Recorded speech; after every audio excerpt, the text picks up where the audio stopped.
2026 சட்டமன்ற தேர்தல் நெருங்கியுள்ள நிலையில் அதிமுக தேர்தல் அறிக்கை தயாரிப்பு குழு கூட்டம் இன்று நடைபெறுகிறது. அதிமுக தேர்தல் அறிக்கை தயாரிப்பு பணிகள் குறித்த கூடுதல் தகவல்களை வழங்குகிறார் எமது செய்தியாளர் தாய்மானவன். Over to you. தேர்தல்களில் ஒரு கட்சியினுடைய வெற்றி வாய்ப்பை உறுதி செய்வதில் அந்த கட்சியின் தரப்பில் தயாரிக்கப்படக்கூடிய தேர்தல் அறிக்கையும் முக்கியத்துவமானதாக பார்க்கப்படுகிறது.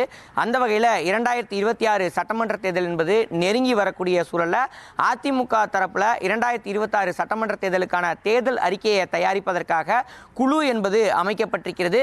கட்சியினுடைய பொதுச்செயலாளர் எடப்பாடி பழனிசாமியுடைய உத்தரவின் பேரில் முன்னாள் அமைச்சர்கள் ஜெயக்குமார், வைகை செல்வன், அதேபோல் நத்தம் விஸ்வநாதன் உள்ளிட்ட 10 பேர் கொண்ட குழு என்பது அமைக்கப்பட்டு இந்த குழுவுடைய முதல் கூட்டமானது இன்றைய தினம் அதிமுக தலைமை அலுவலகத்தில் கூட இருக்கிறது.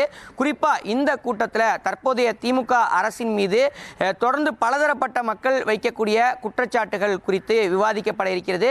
அது மட்டும் இல்லாமல் மாவட்ட வாரியாக, தொகுதி வாரியாக நேரடியாக இந்த குழுவினர் சென்று பொதுமக்களை அணுகி இந்த தேர்தல் அறிக்கையை தயாரிப்பதற்கான பணிகளில் ஈடுபட இருக்கிறாங்க. குறிப்பாக மாணவர்கள், விவசாய பெருங்குடிகள், நெசவாளர்கள், அதே போல மகளிர்கள் மற்றும் பலதரப்பட்ட மக்களையும் நேரில் அணுகி அவர்களுக்கு என்னென்ன மாதிரியான குறைபாடுகள் இருக்கிறது, திமுக தேர்தல் அறிக்கையில் என்னென்ன விஷயங்கள்லாம் சொல்லியிருந்தாங்க, எதெல்லாம் நிறைவேற்றப்படாமல் இருக்கிறது, அதையெல்லாம் பரிசீலனை செய்து அதிமுக தேர்தல் அறிக்கையில் இடம்பெறுவது குறித்து விவாதிக்கப்பட்டு ஒரு முடிவு என்பது எட்டப்பட்டு அந்த தேர்தல் அறிக்கை என்பது தயாரிக்கப்பட இருக்கிறது. முதல் கூட்டம் என்பதால் இந்த முதல் கூட்டத்தில் பல்வேறு விஷயங்கள் விவாதிக்கப்பட இருப்பதாக தகவல்கள் இருக்கின்றன. இதன் தொடர்ச்சியாக தமிழகம் முழுவதும் சட்டமன்ற தொகுதி வாரியாகவும் தொகுதி வாரியாகவும் இந்த குழுவினர் சென்று நேரடியாக மக்கள்கிட்ட கலந்துரையாடி இந்த தேர்தல் அறிக்கையை தயார் செய்ய இருக்கிறாங்க. தேர்தல் அறிக்கை தயார் செய்யக்கூடிய பணிகள் என்பது இம்மாதம் இறுதிக்குள்ளார முடிக்க வேண்டும் என அதிமுக தலைமையின் தரப்பில் உத்தரவு என்பது வழங்கப்பட்டிருப்பதாக தகவல்கள் வெளியாகி இருக்கிறது.